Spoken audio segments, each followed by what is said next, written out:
continue on with Soulman, the Heel of the Bender. And today's chapter is Soulman Treads Lightly. So let's begin. The case of the false footprints proved their worth to the chief of police and cemented their alliance. It also proved to the local criminals that Soulman had to be taken seriously. A local crime boss named Stubbs decided to see just how good Soleman and Flats really were.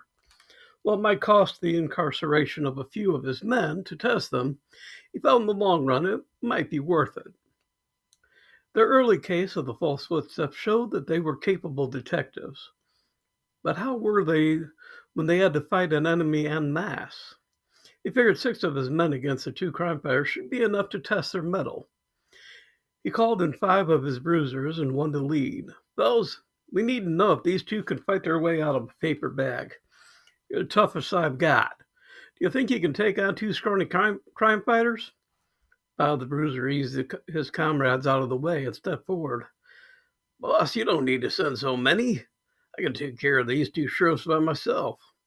He cracked his knuckles and neck. "No doubt about it, Bob, but let's let the rest have fun, too." He turned to the one he picked as the leader for this ambush. "Morgan, I want you to spread the word that you guys are looking to get this, Solomon. If you take someone hostage, they're sure to come running. Boss, if we really take someone hostage, they'll put us away for a hell of a long time. Why don't we just say we're going to, and that should bring Solomon to prevent us?" Stubbs shrugged. "Suit yourself, but I want you to bring or get Soleman and Flats to the warehouse on Short and Stifle. I'll be up on the 2nd level to watch the show. If you guys clobber them, it's an extra handful of C-notes each. But if you guys fail, you're out. Now get going and let me know when you're ready to tackle them." Let's already read an article with apprehension. "Solomon, do you think we should take this seriously?" Someone laid the paper down. It was a summary of all the rumors they had heard during a 2-day excursion into the Badlands. Someone was not only going to trap them, but also taking hostages to ensure they would enter the trap. "Well, Flats, I think we need to take this very seriously since hostages talked about. Fortunately, they're not taking pains to keep anything underfoot. For people who are trying to trap us and take a hostage, they're pretty open about it. That's odd in itself." Flats agreed. "Do you think we're to be put on the spot?" Flats was understandably nervous, and had it not been for the hostage, would have suggested ignoring the threat.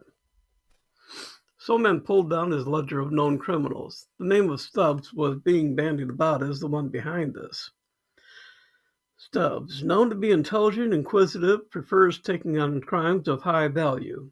His gang are known tough guys of the sort usually referred to as dock wallopers.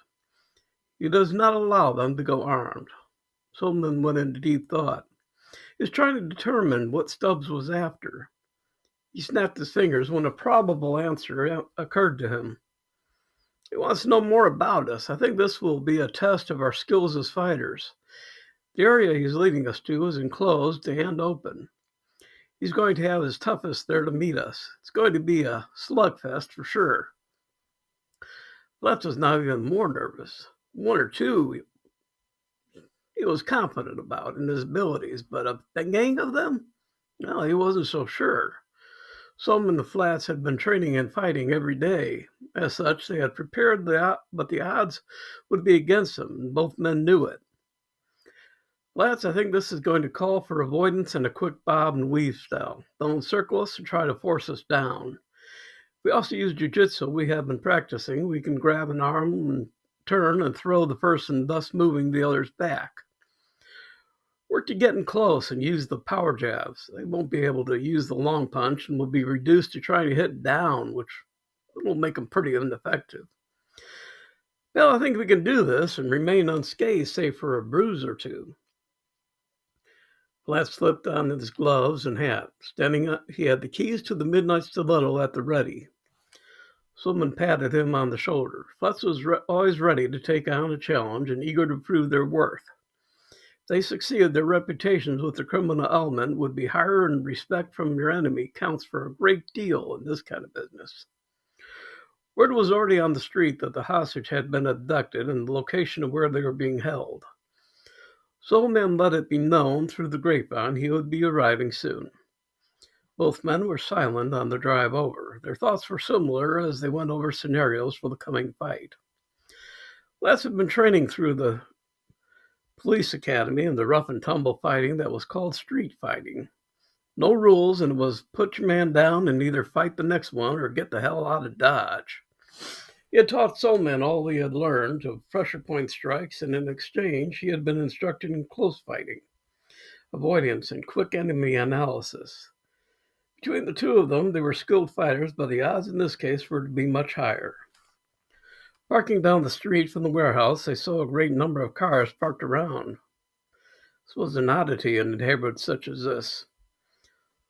Soleman looked around and counted probable number of people. The number was disquieting. If the max number were there for fighting, it was ridiculous. Not even the most seasoned fighter could tackle such odds. Besides, no boss had that many members. I think we're going to be on a show tonight. Flats understood. The entire underworld was there to see the match between the forces of good and the forces of evil. Stubs had a reputation that would mean that in this encounter, win or lose, Soleman and Flats would walk out unmolested. Always assuming they could walk out. Divesting themselves of their outer garments and all accessories, they entered the warehouse. They were patted down at the entrance and then led to the center of the floor beneath a large spotlight. The rest of the lights came up and the local underworld was shown and surrounding the makeshift ring. Two men were tying off the final side, making an arena for the fight to be contained. At each corner was a bruiser, tall, heavy, and muscular. Soleman looked up into the face of one of the largest and heaviest individuals he'd ever seen. The person stood in the center as the representative of the enemy.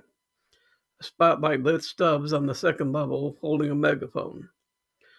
Welcome, ladies and gentlemen of the underworld, and our esteemed guests, Soleman and Flats. Loud boos filled the air as the names of the two heroes. This was an exhibition fight, lasting one standing. His voice took on a threatening tone. No matter how this ends, nobody will attack or in any way molest our guests. They will be free to leave. Two armed men were spotlit for a moment, then returned to darkness. Stubb looked around, grinning. As a sponsor for this event, his prestige, no matter how things turned out, would rise. Inflating his lungs, he brought the megaphone to his lips. Let's get ready to rumble! His booming voice bounced around the empty warehouse.